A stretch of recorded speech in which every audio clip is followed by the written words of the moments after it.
dia 6 de janeiro, as forças do governo interino da Síria iniciaram uma ofensiva em distritos dominados pelos curdos na cidade de Alepo. Na sequência, estenderam os combates para Raqqa e Deir ez-Zor, também administradas pelos curdos. Após 2 semanas, foi firmado um cessar-fogo. O acordo prevê que as forças combatentes curdas sejam incorporadas ao exército da Síria. No entanto, o futuro é incerto. Desde a guerra civil que irrompeu em 2011, uma área do norte e do leste da Síria, conhecida como Rojava, é administrada pelos curdos. As bases são democracia direta, rejeição ao modelo capitalista, ecologia e feminismo. O Exército de Mulheres, conhecido pela sigla YPJ, foi fundamental para a derrota do Estado Islâmico na região. O BDF Entrevista de hoje aborda essa experiência radical de igualdade no Oriente Médio e os desafios do momento atual.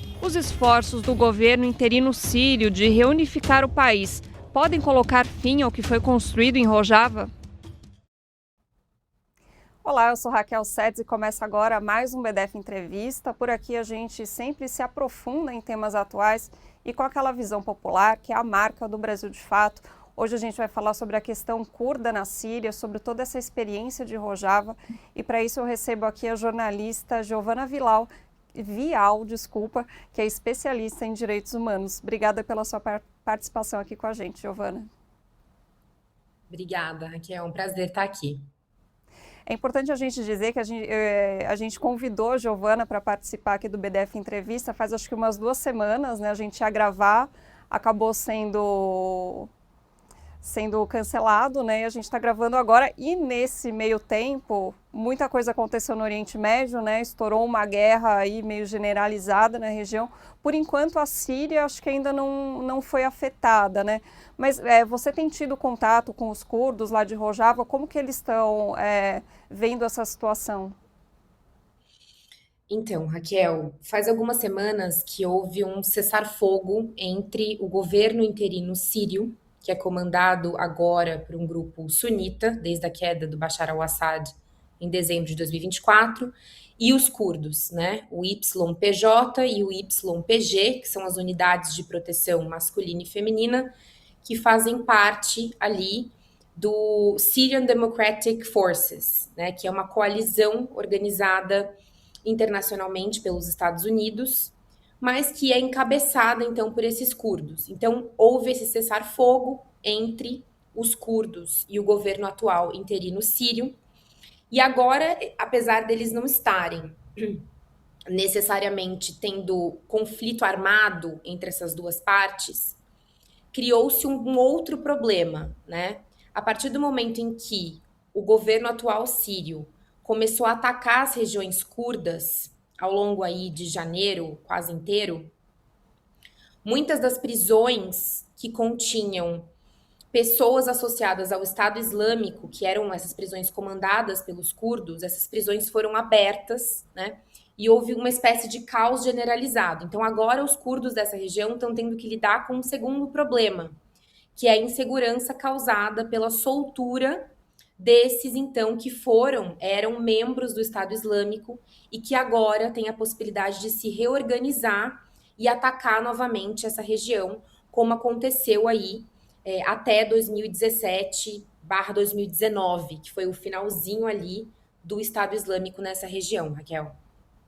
Mas, por enquanto, o conflito que está se desencadeando ali, Estados Unidos e Israel de um lado e Irã do outro, mas que já tem afetado vários países da região, por enquanto ali não chegou ainda, né? Esse conflito específico não, tá? Mas só para quem está assistindo entender um pouco, o sul da Síria, ele já é um território dominado por Israel, ali é região de maioria drusa, tá? E Israel se aproveitou da queda do Bashar al-Assad para conseguir expandir territorialmente ali para o sul da Síria. Então, Israel está presente, militarmente falando, no sul da Síria, apesar de nessa guerra específica contra o Irã, a Síria ainda não ter se envolvido nem de um lado nem de outro. Uhum. Acho que é importante a gente fazer uma retomada histórica aqui. O conflito civil na Síria, né, ele começa em 2011 e aí o país acaba meio que se fragmentando, né? Então algumas áreas continuam sob o domínio do então governo, que era do Bashar al-Assad. A área ali do norte, do leste da Síria fica com os curdos, né? E a gente tem áreas também que eram dominadas pelo Estado Islâmico, por outros grupos islamistas, né? E quando o Ahmed al-Jarrah, que na época usava outro nome, consegue depor o Bashar al-Assad no fim de 2024, desde então ele tem esse esforço de tentar voltar a ser um único país, né? Sob um único governo. E aí, como que fica, né, a questão dos curdos, que eles conseguiram, né, criar quase que uma região autônoma, né, ali no norte da Síria, e como que é essa negociação, né, com o Estado que quer, de novo, ser um Estado único, e eles vão abrir mão da autonomia, como que é isso? Tá, vamos voltar então para 2011. Em 2011, a Síria mergulha numa guerra civil que foi uma consequência do momento histórico que a região do Oriente Médio e Norte da África estava vivendo, que a gente chama aqui no Ocidente de Primavera Árabe, né? Pessoas se revoltando contra os seus respectivos governos autoritários. E a Síria não é diferente, ela era governada por um governo autoritário, por um regime autoritário, que ficou no poder mais de 50 anos, né, que era o regime da família Assad. E agora, no século XXI, quem comandava era o filho do Hafez al-Assad, o Bashar al-Assad, que é o ditador que a gente conhece o rosto muito bem. Em 2011, então, os protestos contra o governo eclodem na Síria, eles são brutalmente reprimidos pelo regime e dá início a uma guerra civil. Então, muitos grupos começam a se destacar contra o governo central de Bashar al-Assad na época. Um desses grupos era o grupo de curdos, que estão ali majoritariamente na região nordeste da Síria, tá? Outros grupos eram também contra o governo, como, por exemplo, o Exército de Libertação da Síria, o Free Syrian Army, que era uma coalizão também de grupos sunitas que acabam, no fim das contas, né? Alguns desses grupos também estavam envolvidos na queda do Bashar al-Assad em 2024, tá? Fora isso, o Estado Islâmico começa a aparecer na Síria, ele vem do Iraque, né? Ele vem como uma consequência da invasão norte-americana no Iraque, atravessa a fronteira para a Síria e permanece ali até finalzinho de 2019, que é quando a última célula do Estado Islâmico é desmontada pelos curdos, tá? Esse quebra-cabeça, ele precisa ser entendido a partir da gente entender o sectarismo na Síria. O que é o sectarismo? São identidades religiosas traduzidas em identidades políticas. Então, a Síria, apesar de ser de maioria muçulmana sunita, ela tem diversas minorias. Então, ela tem os curdos no Nordeste, como eu falei. Ela tem os xiitas, que representam cerca de 3%. A própria seita alauíta, que era da família do Assad e dos seus principais aliados. Os drusos no sul, né? Então, esse mosaico, ele fica bastante à flor da pele a partir do momento que há essa transição de poder. Então, uma minoria alauíta estava no poder, com a família Assad, e agora, a partir do momento que ele cai, em 2024, quem assume o poder é um grupo chamado HTS, Hayat Tahrir al-Sham, que é um grupo sunita, uma vertente jihadista, salafista do sunismo, que é mais radical, que é mais extremista, tá? E aí os sunitas, muitos se veem representados, mas as minorias não tanto. E começa a acontecer, em 2025, uma série de massacres contra minorias na Síria. Então, em janeiro, a gente tem um massacre da minoria alauíta, na costa ali, lembrando que a alauíta era a mesma seita da família do Assad. Depois, a gente tem um massacre dos drusos no sul do país, que aí entra Israel nessa guerra também, em julho de 2025. E isso tudo atrapalhou muito a negociação entre os curdos e o governo atual da Síria, porque os curdos também têm medo de ser massacrados, né? Como uma minoria na Síria. Eles estavam vendo o que estava acontecendo com outras minorias e, nesse inteirinho, eles estavam com medo também de serem os próximos. Então, eu estive no Kurdistão sírio em junho de 2025 e tive a oportunidade de conversar com muitos curdos, inclusive a chefe da Unidade de Proteção Feminina, né, do YPJ, e é isso que ela me falou, nós temos medo de sermos os próximos, né, porque é uma situação de muita vulnerabilidade das minorias, quando se tem um governo das maiorias no poder, que está fazendo essa perseguição às outras minorias sectárias religiosas, tá? Então, esse era o cenário. E, de fato, foi o que aconteceu em janeiro desse ano, nesse preceito de unificação do país, que, na verdade, é uma homogeneização que está sendo feita através da força e de massacres étnico-religiosos, tá? O governo interino da Síria chegou, então, à região do Kurdistão, querendo fazer essa assimilação, né? Querendo trazer o povo curdo, então, para dentro do governo, para que o governo seja, de acordo com o lema deles, que agora eu estive na Síria em dezembro, eu vi que o lema deles é um povo, uma Síria, né? Então, trazer também os curdos para essa Síria unificada, mas a qual preço, né? Já que eles têm massacrado outras minorias, Raquel. Vamos falar um pouquinho da figura do Ahmed al-Shara. A gente tem aqui um ilustra, vou pedir para o Gabriel rodar para a gente. Ele, como você disse, foi o líder de um movimento que depois o Bashar al-Assad acabou se tornando presidente interino da Síria. Mas antes disso, ele foi da Al-Qaeda e também do Estado Islâmico. E parece que o Ocidente, muito rapidamente, normalizou a figura do al-Shara. Então aí, por exemplo, ele aparece de terno, né? O Ocidente já está vendo com bons olhos, a figura do al-Shara. Como que os curdos enxergam essa figura? Raquel, como você falou, o al-Shara ele participou de alguns grupos bem conhecidos no Ocidente, né, que nós consideramos como grupos terroristas, como a Al-Qaeda e o ISIS, né, o Estado Islâmico. Ele era um cara bem radical, e inclusive tinha uma recompensa de milhões de dólares pela cabeça dele nos Estados Unidos, que foi retirada um pouco antes desse encontro dele com o Trump e com outros presidentes da região, com outras figuras, outros líderes políticos da região ali do Oriente Médio, como o próprio líder da Arábia Saudita, tá?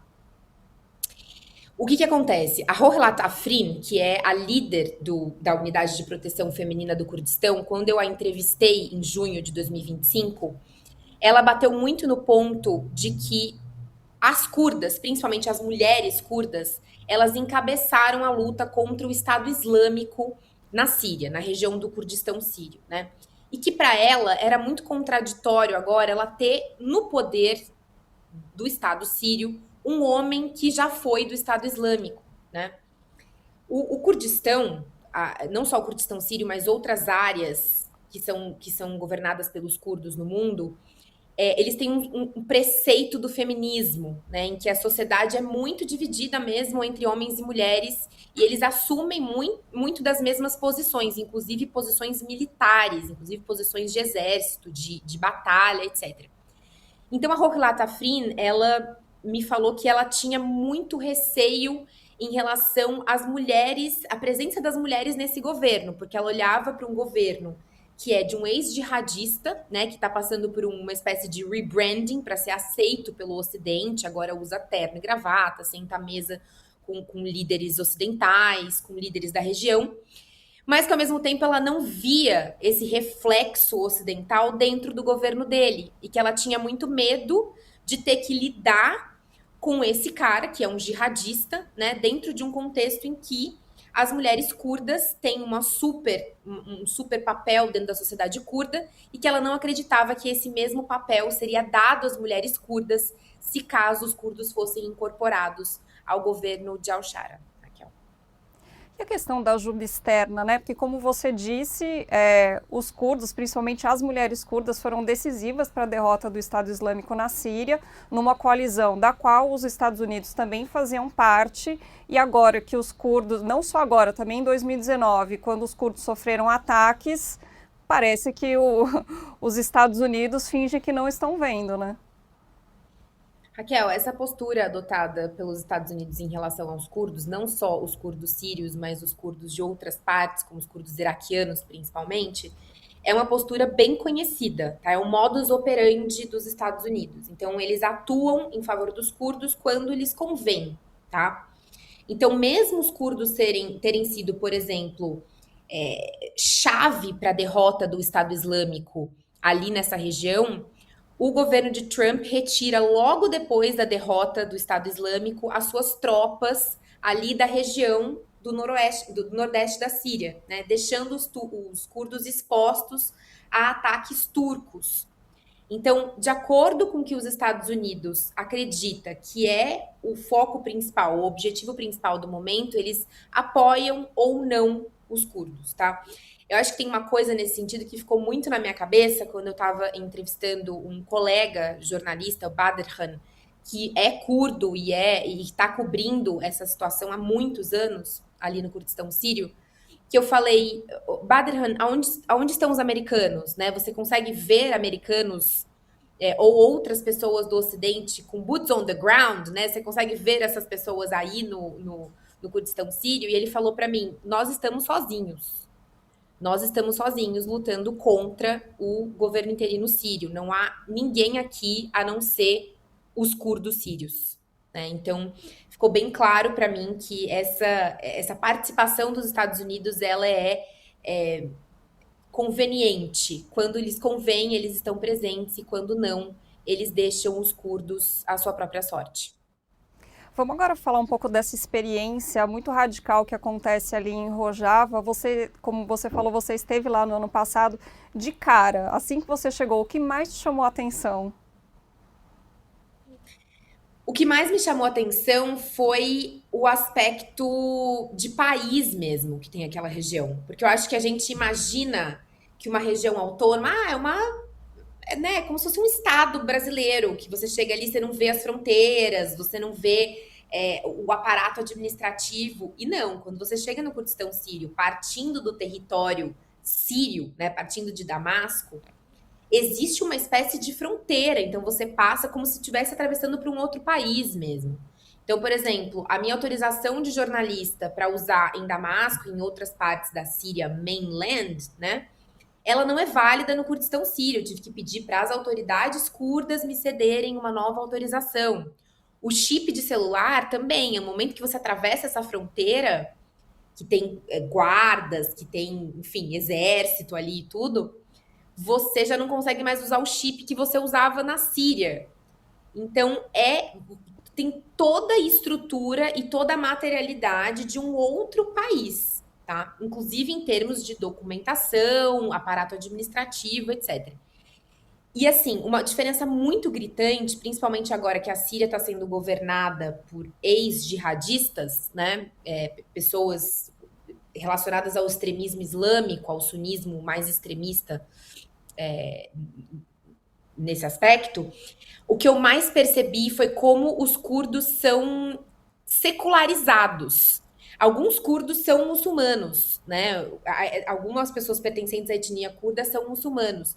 Mas a sociedade é muito secularizada, ou seja, lembra um pouco lugares do Ocidente, tá? As pessoas não usam véu, as pessoas circulam de forma mais livre nas ruas. Existe um aspecto secular muito forte, e isso me chamou bastante atenção, Raquel. E essa presença muito forte de mulheres em posição de poder, que a gente não vê na Síria, principalmente agora com esse novo governo interino. Eu já tive diversas vezes em prédios administrativos, prédios governamentais do novo governo sírio, e você não vê mulheres em posição de poder. Você vê mulheres talvez como secretárias, né, como faxineiras, mas não como uma pessoa ali dentro do aparato governamental. E do lado curdo, isso é muito presente. As mulheres têm sua base militar própria, sua estrutura própria dentro do governo, e é tudo muito igual mesmo. E isso causa um estranhamento, não só vindo da Síria, mas também vindo do Brasil, né? Uhum. Essa equidade de gênero, ela causou bastante estranhamento e curiosidade, interesse mesmo. Você diria que o projeto de governo e de sociedade que existe ali em Rojava vai contra o projeto de governo e de sociedade do atual regime sírio? Absolutamente, Raquel. Eu acho muito delicado a gente falar Eu tava lendo outro dia a opinião de um especialista que falou que a queda de Assad na Síria não teve intervenção estrangeira, né? Isso é uma mentira. Nenhum governo cai em 24 horas não tendo intervenção estrangeira. Então, o HTS, o Hayat Tahrir al-Sham, governado pelo al-Shara, né, que agora é o presidente interino, ele com certeza teve apoio estrangeiro, até porque no momento em que cai Bashar al-Assad, começa uma série de bombardeios israelenses a pontos específicos militares que foram com certeza, cuja localização foi com certeza transmitida à inteligência israelense, tá? Tudo ali foi muito arquitetado e faz parte de um momento muito específico do Oriente Médio, que é esse momento de formatação que está acontecendo desde o início do genocídio em Gaza, né? Do colapso dos aliados iranianos, né? Tanto do Hezbollah no Líbano, agora da Síria de Assad e agora no próprio Irã, nessa nova guerra, né? Então, veja, esse novo governo interino, ele é o resultado disso, de uma interferência de interesses ocidentais ali, que antes viam esse cara, esse Ahmed al-Shara, assim como o grupo ao qual ele pertencia, como um grupo terrorista, como uma pessoa a ser eliminada, né? E agora, porque ele consegue articular uma série de interesses norte-americanos e ocidentais de forma geral na Síria, ele é visto como alguém a ser respeitado e legitimado, né? Então, esse governo nada mais é do que mais um dos fantoches dos Estados Unidos e do Ocidente dentro desse quebra-cabeça do Oriente Médio. E, inclusive, assim, em relação à expansão israelense, esse governo tem feito uma mega vista grossa, assim, principalmente em relação à expansão israelense no sul do país, né, na região ali de maioria drusa. Então, o fato deles terem passado por esse rebranding e terem deixado momentaneamente de ser jihadistas, apesar de estarem massacrando minorias na Síria ao longo do ano passado e desse ano, não faz com que eles sejam um governo que não reproduz os interesses imperialistas ocidentais ali na região, Raquel. Uhum. E a questão do feminismo, né, que você apontou, realmente um dos pilares, né, da experiência de Rojava, e não é por acaso que tem mulheres, né, em posições de comando. Isso é meio institucionalizado, né? Então, as posições de comando têm que ser divididas, né? Tem que ter pelo menos um homem e uma mulher. Explica um pouquinho como que funciona. Exatamente assim, Raquel. Você vê, literalmente 50-50, né? Em todas as posições, em todos os cargos. Por exemplo, você vê o Abbas, que é o líder do Syrian Democratic Forces, que é o líder do YPG, que é a Unidade de Proteção Masculina, né? E você vê a Horlat Afrin, que é o seu par, né? Que é a líder do YPJ, que é a Unidade de Proteção Feminina. E essa divisão, ela é refletida em todos os outros setores da sociedade. Então, as pessoas que eu entrevistava, líderes, por exemplo, do sistema educacional, líderes de hospitais, professores, membros da sociedade civil, tudo era muito, extremamente dividido, né? Não só os cargos de poder, mas todos os outros cargos que derivam disso. A sociedade é estratificada mesmo, dividida, com base na reversão desses valores de gênero, né? Pensando que a gente tem um sistema binário, eles não fogem disso, eles também têm um sistema binário, feminino versus masculino, mas pensando que isso é um motivo de discriminação e de exclusão em outros países, inclusive no próprio Brasil, eles usam essa divisão justamente para essa cisão de gênero, né? Esse binarismo, justamente para tornar tudo um espelho disso, né? Todos os aparatos sociais um espelho dessa divisão, para que as mulheres estejam presentes nesse aparato de forma igualitária com os homens, Raquel. Queria também que você comentasse um pouquinho a questão da democracia direta e do horizontalismo. Inclusive, a experiência de Rojava é muito celebrada pelos anarquistas, né? Porque eles conseguiram ali uma coisa muito, muito radical em termos de democracia e de governo horizontal, né? Isso, Raquel. Eles são o sistema de governo de Rojava, não só ali da região comandada pelos curdos, mas a região que antes, a região que era árabe, também comandada pelos curdos, de Deir ez-Zor e Raqqa, que agora foi reincorporada à mainland Síria, né, pelo governo atual interino, eles experimentam uma democracia mais direta, né, em que as pessoas são mais envolvidas no processo democrático do que a gente conhece aqui no Ocidente. E isso também se reflete nas instituições, né? As pessoas se sentem muito mais parte das decisões tomadas a nível político, a nível administrativo. O próprio Badrhan, que é esse jornalista com quem eu tenho contato e vem fazendo a cobertura dessa região, ele é curdo também, sírio-curdo, né? Nascido na região de Rojava. Ele me diz que ele se sente parte integrante, como se fosse uma parte do corpo mesmo do governo curdo.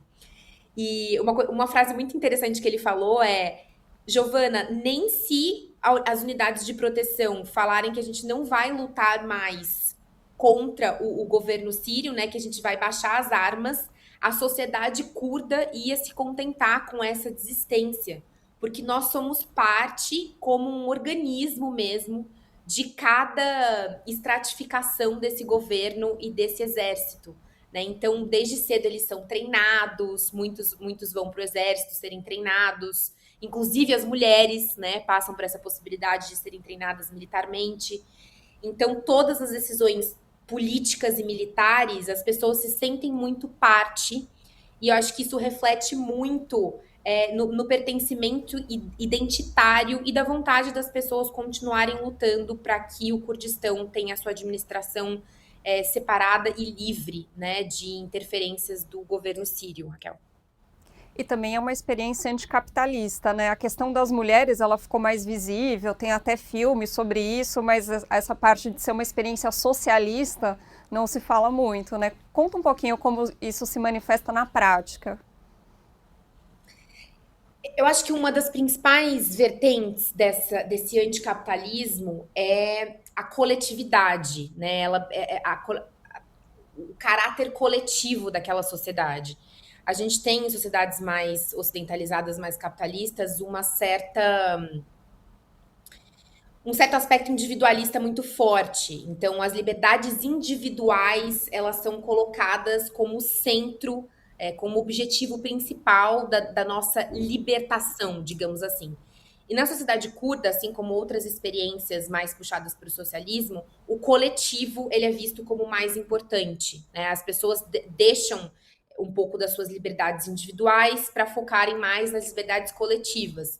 Um exemplo muito prático disso, muito explícito disso, foi quando o exército sírio começou a atacar, agora em janeiro, o Kurdistão e liberar, entre aspas, essas prisões onde haviam ex-pessoas do Estado Islâmico, né? E a sociedade civil, mesmo aqueles não engajados no exército, começaram a se organizar para defender as vilas, para defender as cidades. Então, as pessoas se alternavam em postos de controle, né? Mesmo no frio, mesmo na chuva, mesmo em temperaturas negativas, para proteger aquelas vilas, não só do exército sírio, mas possivelmente também daqueles que tinham fugido das prisões do Estado Islâmico administradas pelos curdos, né, sendo liberadas, entre aspas, pelo exército sírio. Então, essa coletividade, esse senso do direito coletivo de resistir e de perpetuar a sua identidade étnica, ela é muito presente. E é um contraponto a esses valores individualistas que a gente vive e experimenta de forma muito presente nas sociedades capitalistas, Raquel. Mas também é uma experiência, como qualquer experiência positiva, que tem suas contradições, né? Você citou ali os prisioneiros, né, do ISIS. Eu cheguei a ver alguns documentários sobre isso. Na verdade, eram quase que um campus, né? Eram campos de prisioneiros em que vivem muitas crianças também, né? Famílias ficaram aprisionadas. É uma situação muito difícil, né? Porque também não é um governo estabelecido em que eles vão ter presídios, vai ter todo, né, um aparato de Estado para lidar com essa questão, mas tem uma questão humanitária e, né, pessoas vivendo em tendas, crianças também colocadas numa situação meio precária, né? Raquel, essa foi a minha maior frustração com a região do Kurdistão, para ser bem sincera. Como eu te falei, eu estive lá em junho de 2025 e eu visitei um desses campos, o campo de Al-Hol, né? Que agora, se não me engano, está sendo desmantelado. Muitos dos prisioneiros estão sendo transferidos para o Iraque, outros estão sendo repatriados, enfim. Mas na época era o grande drama do Kurdistão sírio.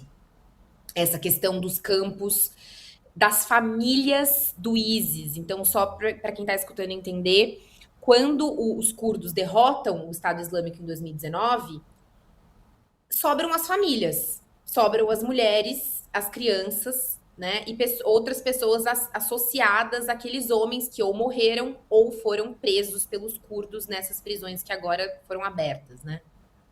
E essas mulheres e crianças, principalmente, tinha alguns homens também, elas foram colocadas em campos que, assim, ao meu ver, já visitei alguns campos de concentração na minha vida, ao meu ver, tinha muitas semelhanças com campos de concentração, tá?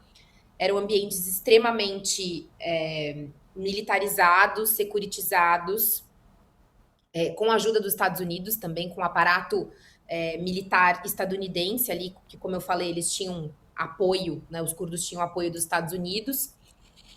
E nesses ambientes viviam pessoas, mulheres e crianças associadas ao Estado Islâmico em tendas, em condições insalubres e muito precárias. Quando eu estive lá, ao entrar nesse campo para tentar entrevistar alguma dessas mulheres, eu fiquei um pouco chocada com a agressividade dos curdos em relação a essas pessoas, né? Porque a gente está falando de mulheres e crianças desarmadas. E para entrar lá, eu entrei num blindado, eu achei a coisa toda muito teatral, Raquel. E esse distanciamento das pessoas, de estar num blindado, e depois de querer descer para entrevistar e ter sido informada pelas curdas, olha, mas toma cuidado, né? São mulheres jihadistas. De novo, são mulheres desarmadas e crianças desarmadas, né? As crianças tinham umas pedrinhas na mão, assim, e jogavam as pedrinhas, mas assim, nada que fosse colocar minha vida em risco.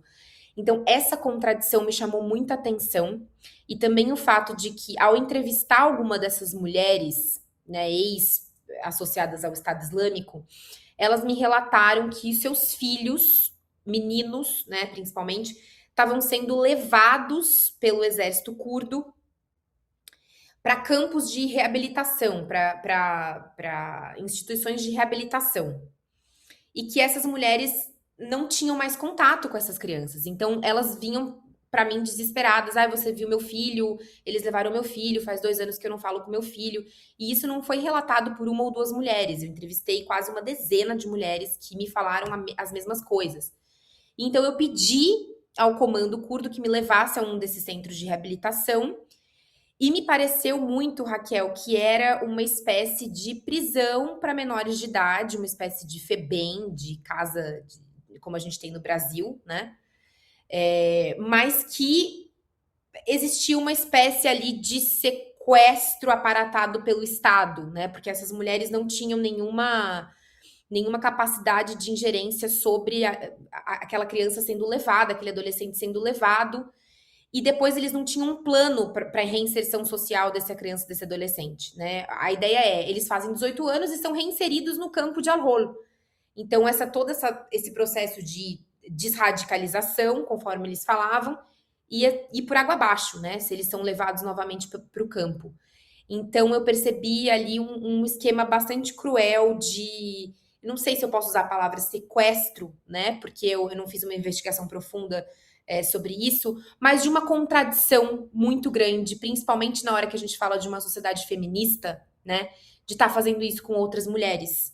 E de estar sentenciando essas mulheres, apesar de, né, delas estarem sido envolvidas com o Estado Islâmico e tal, sentenciando essas mulheres ao que eu acredito que seja uma das maiores penalidades possível de se fazer com uma mulher, que é mexer com seus filhos, né, com a sua prole. Giovana, e você ouviu conversas assim a respeito de como resolver essa contradição, ou a ideia seria manter esses campos por tempo indeterminado? Então, Raquel, agora que existiu uma incursão do exército sírio, esses campos estão sendo desmantelados, tá? Mas na época, isso era um grande tabu. Até há 6 meses, né, quando eu tava lá, isso era um grande tabu. Por quê? porque muitas dessas mulheres eram estrangeiras, não eram sequer sírias ou curdas ou nada, né? Eram estrangeiras. E os países de origem, eles faziam uma grande vista grossa porque nenhum deles queria esse problema para resolver, né? Mulheres radicalizadas, ex-associadas ao Estado Islâmico, eles não queriam nem trazer essas mulheres de volta, né? Repatriar essas mulheres para que elas fossem julgadas criminalmente, nada. Então elas eram esquecidas, elas ficavam ali no limbo, né? Quem vai querer saber de mulheres esquecidas que fizeram parte do Estado Islâmico, né? O mundo esqueceu aquelas mulheres. E agora, com essa incursão do exército sírio, com o desmantelamento desses campos, algumas estão sendo repatriadas, outras estão sendo mandadas para o Iraque, né? De onde muitos combatentes do Estado Islâmico vieram. E teve até uma brasileira que foi repatriada ano passado, a Karen. Eu até tentei ir atrás dela em julho. Ela foi repatriada um pouco depois que eu estive lá. Mas ela esteve, se não me engano, não no campo de Al-Hol, mas no campo de Al-Hoj, que é um campo menor, feito para estrangeiros mesmo. E ela foi repatriada e ela teve até um filho de um combatente do Estado Islâmico e foi esquecida pela diplomacia brasileira durante muitos anos. Eu fiz vários requerimentos às repartições diplomáticas do Brasil na Síria para tentar ter alguma informação sobre a Raquel na época e fui negada, essa informação foi negada. Mas a Raquel foi finalmente. Raquel não, Karen, perdão. A Karen foi finalmente repatriada o ano passado. Uhum. E tem a questão das nacionalidades, não, desculpa, das étnica também, né? Então, em algumas áreas que eram administradas pelos curdos, mas de maioria árabe, quando houve aí a invasão do exército sírio, as pessoas comemoraram e até falaram em libertação. Eu sei que na teoria a experiência curda prevê também, além da paridade de gênero, que haja representatividade das diversas etnias, dos diversos grupos étnico-religiosos. Na prática, isso não estava acontecendo? Raquel, assim, pela minha experiência material, te dizendo empírica, assim, no Kurdistão sírio, essa divisão existia bem sim, tá? O que começou a acontecer? Que foi o que o Bader Han, esse colega jornalista, me confirmou. O que acontecia? O exército, né, o governo sírio, começou a manipular os ânimos da população árabe, das cidades de maioria árabe, Deir ez-Zor e Raqqa principalmente, que eram governadas pelos curdos. Então, quando eles invadiram, já havia essa animosidade criada entre os árabes e os curdos, né? Essa manipulação do consentimento, né? De que os sírios iriam libertar esses árabes como se eles estivessem passando por uma espécie de opressão na mão dos curdos, né? Então, acho que teve muito isso, dessa manipulação de animosidades, muito mais do que uma discriminação feita pelos curdos em relação aos árabes. Porque, de fato, isso é uma coisa que eu acredito que não se possa reclamar, né? Tanto do aspecto feminista, quanto do aspecto de multiplicidade mesmo da sociedade curda, né? De pluralidade. Vivem sob a égide curda não só os árabes e os curdos, mas pessoas de diversas outras etnias, de diversas outras nacionalidades. Então, realmente, esse lugar da Síria foi visto durante muito tempo como um oásis, né? Em que vários sírios fugiam para lá para ter sossego em relação a outras questões que estavam acontecendo na Síria. Então, acho que foi uma animosidade manipulada pelo próprio governo sírio, Raquel. Uhum. Nossa, eu lembro até que quando o Estado Islâmico estava, né, muito forte, que teve aquela minoria chamada Yazid, não sei se é exatamente assim que se pronuncia, que eles ficaram num desespero tão grande com a chegada do Estado Islâmico, que, né, sequestra mulheres para serem escravas sexuais, matam os homens, que eles se esconderam num local, acho que era numa floresta, onde não teria nem água nem comida, porque era preferível morrer assim a morrer nas mãos do Estado Islâmico, e foi o exército curdo, né, que conseguiu salvar essas pessoas. Exatamente, Raquel. Os curdos tiveram um papel fundamental e é muito bonito assim ver, principalmente como mulher, experimentar estar lá com as mulheres curdas. Quando elas libertavam vilas, cidades do Estado Islâmico, elas fazem uma dança muito bonita, que elas reproduziram quando a gente estava lá. Elas dão a mão e começam a dançar músicas tradicionalmente curdas. Então, essa presença feminina contra essa luta, contra a radicalização, contra todo o apagamento do feminino que é feito em grupos mais jihadistas, mais extremistas do Islã, foi muito bonito de ver, assim, e foi muito bonito de presenciar. Mas, de fato, é uma sociedade que tem outras contradições, como qualquer outra. Sim, mas apesar de todas essas contradições, você acredita que deveria ser uma tarefa da esquerda internacional defender Rojava, assim como a gente defende a questão palestina, que também tem as suas contradições? Absolutamente, absolutamente. Até porque eu visualizo agora, ainda mais com essa nova configuração do Oriente Médio que está acontecendo desde o início do genocídio em Gaza em 2024, eu visualizo esses focos de resistência como as únicas coisas que a gente tem que apoiar com toda certeza, né? Porque esses focos de resistência e de respeito ao feminismo, de respeito a processos democráticos, de respeito a sociedades plurais e que lutam contra status quo que permitem a influência imperialista, né, como é o caso dos curdos agora e como é o caso da resistência palestina, merecem todo o nosso apoio, né, toda a nossa solidariedade. E como você falou, apesar das contradições, né, eles são focos de resistência contra não só a expansão de Israel, a expansão, né, a realização do projeto da Grande Israel, mas dos interesses norte-americanos e ocidentais como um todo ali na região. Apesar de já terem sido apoiados pelos Estados Unidos, o que é bem interessante, né, de que agora eles estejam do outro lado dessa situação. Mas sim, merecem todo o nosso apoio.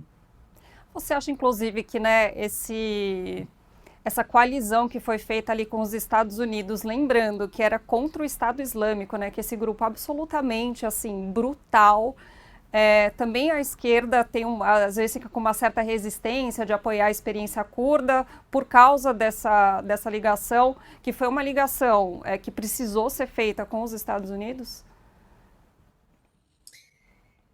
Interessante essa pergunta. Eu acho que grande parte da esquerda, Raquel, tem uma dificuldade de entender o possível, né?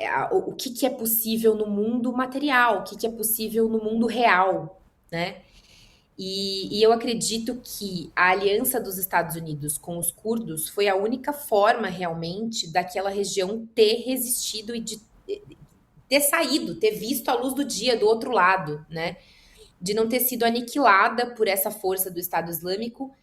Mas aí a gente tem que olhar para o fato de que o Estado Islâmico só existiu por conta da invasão dos Estados Unidos ao Iraque, né? E entender que, na verdade, o problema não são os curdos serem ajudados pelos Estados Unidos. O problema são os Estados Unidos manipularem a dinâmica de forças ali ao seu bel prazer e apoiar grupos que depois serão combatidos por outros grupos que eles apoiarão, né? Que o problema é a influência imperialista como um todo e os interesses imperialistas e o que eles realizam naquela região e não um grupo pequeno de pessoas fragilizado diante do seu aspecto minoritário e de identidade minoritária receber um apoio externo para combater um inimigo quase intransponível sem o apoio externo, né? O problema não está com os curdos, o problema está com os Estados Unidos. Exatamente. Giovana, super obrigada, viu, por esse papo aqui. É sempre super importante da gente falar dessas experiências concretas de resistência ao redor do mundo. Obrigada.